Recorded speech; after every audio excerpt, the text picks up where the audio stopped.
Hello and welcome to Stories Hub. If you're new here, don't forget to subscribe and hit the bell icon so you never miss an update. On this channel, we bring you affairs. Today, we have an exciting topic: love and cheating to discuss, so stay with us till the end. Let's dive in. Mark stepped through the front door, exhausted but eager. He had planned a romantic evening, wine, her favorite takeout, a quiet night together. But the house felt off. The lights were dimmed. The faint rustling of movement upstairs caught his attention. His heart, once eager, now pounded with unease. He moved quietly, his instincts screaming that something wasn't right. As he reached the bedroom door, muffled voices leaked through the thin walls. Emma's voice, playful, breathless. A deep chuckle followed, a voice he recognized. Ryan. Emma's best friend's husband. Mark's breath hitched. His grip on the doorknob tightened. The rational part of his mind begged him to turn away, to not see what he already knew. But his body moved on its own, pushing the door open. Time slowed. His wife, his Emma, lay tangled with Ryan, their bodies shamelessly intertwined. She didn't gasp. She didn't cover herself in guilt. No. She smirked. "Oh, Mark," she sighed, as if his presence was an inconvenience. "You're home early." Ryan barely acknowledged him, stretching lazily, unbothered. Mark's stomach twisted. He felt like an outsider in his own life, a fool, a spectator to his own betrayal. Before he could even process, laughter echoed behind him. He turned to see Sophia, Emma's best friend, leaning against the doorframe, arms crossed, amusement dancing in her eyes. "Wow, Mark, you actually walked in on it," she said, shaking her head with mock sympathy. "I thought Emma was exaggerating when she said you were blind." Emma sat up, completely unashamed, as if this were nothing. "You might as well get used to it," she said, voice dripping with condescension. "You're not man enough for me, Mark. You never were." Mark's world cracked apart. He wanted to yell, to demand answers, to make them feel even a fraction of the pain slicing through him. But the words lodged in his throat. Ryan stretched, standing up, walking past Mark with an air of superiority. "You should be grateful, really. She was bored out of her mind with you," he said, patting Mark's shoulder like he was some pitiful creature. Mark recoiled. His fists clenched, but what was the point? He was outnumbered, humiliated beyond repair. Then the real blow came. Sophia tilted her head, watching him like a scientist observing an experiment. "You thought Ryan was the only one?" she asked, smirking. Mark's pulse roared in his ears. Emma rolled her eyes. "Oh, come on, Mark. You're acting like I haven't been sleeping with David for months." "God, you're so pathetic." David. Her co-worker. Everything, the late nights at work, the sudden interest in dressing up, the distance, clicked into place. Sophia laughed, enjoying his suffering. "I told you he wouldn't do anything," she said to Emma. And she was right. Mark couldn't move. He was paralyzed in the face of their absolute cruelty. Then Ryan, smug as ever, leaned in. "You should watch," he whispered, voice dripping with venom. Mark's body trembled, his mind screaming, but he stayed.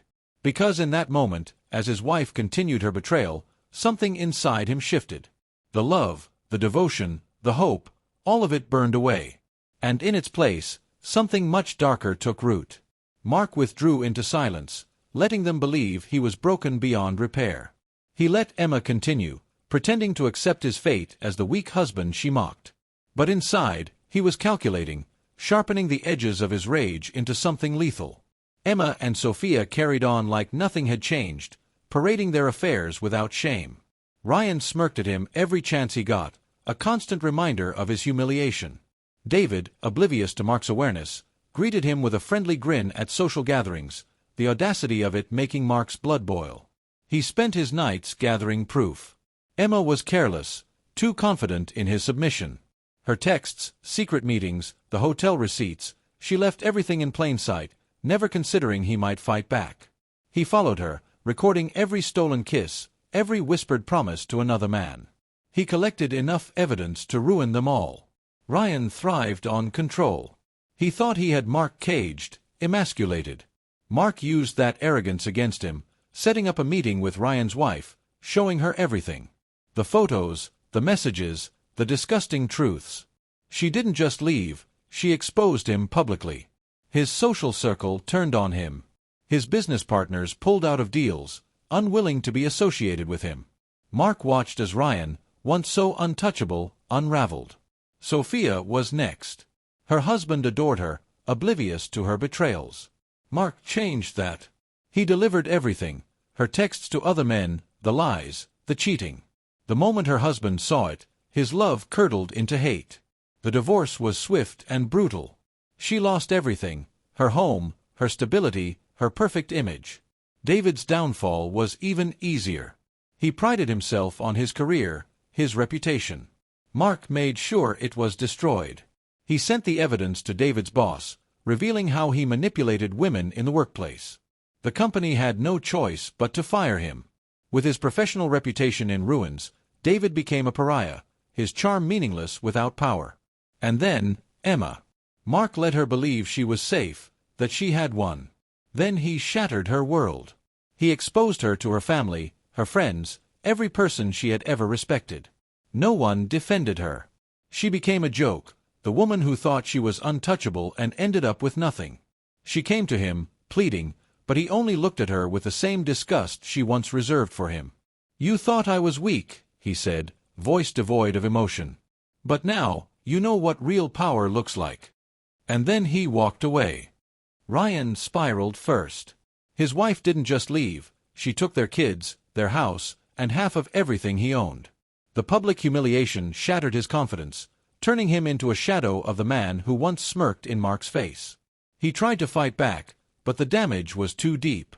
His friends distanced themselves, his business collapsed, and the women who once chased him now saw only a desperate, broken man.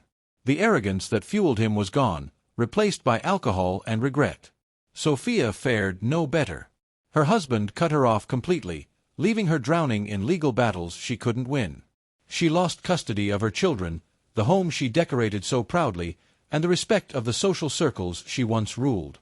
The men who once indulged her now avoided her, unwilling to be seen with someone so publicly disgraced. She reached out to Emma, desperate for an ally, but Emma was too consumed by her own downfall to care. David fought to salvage his career, but the accusations stuck. His name became synonymous with workplace scandal, doors that were once wide open now slammed shut. He tried to find new opportunities, but no one wanted the liability. His charm, his confidence, his ability to manipulate, it all crumbled when stripped of power. He was left scrambling, reduced to nothing more than a cautionary tale. And Emma, the woman who once looked down on Mark, finally understood what it felt like to be powerless. Her friends abandoned her, unwilling to risk their reputations by association. Her family disowned her, disgusted by the truths Mark had revealed. She lost her job, her security, her carefully crafted image. The men who once desired her now saw her as a disgrace. She tried to fix things, tried to talk to Mark as if their history could be rewritten. Her voice, once filled with arrogance, was now small, desperate. "I made a mistake," she whispered. "I see that now." Mark stared at her, feeling nothing. "You didn't make a mistake," he said coldly. "You made choices. And now, you live with them." Her face crumpled, the weight of her actions finally settling in. She begged, swore she could change, promised to make things right. But there was nothing left to fix. Mark turned away, walking out of her life without a second glance. This wasn't about forgiveness. This was justice.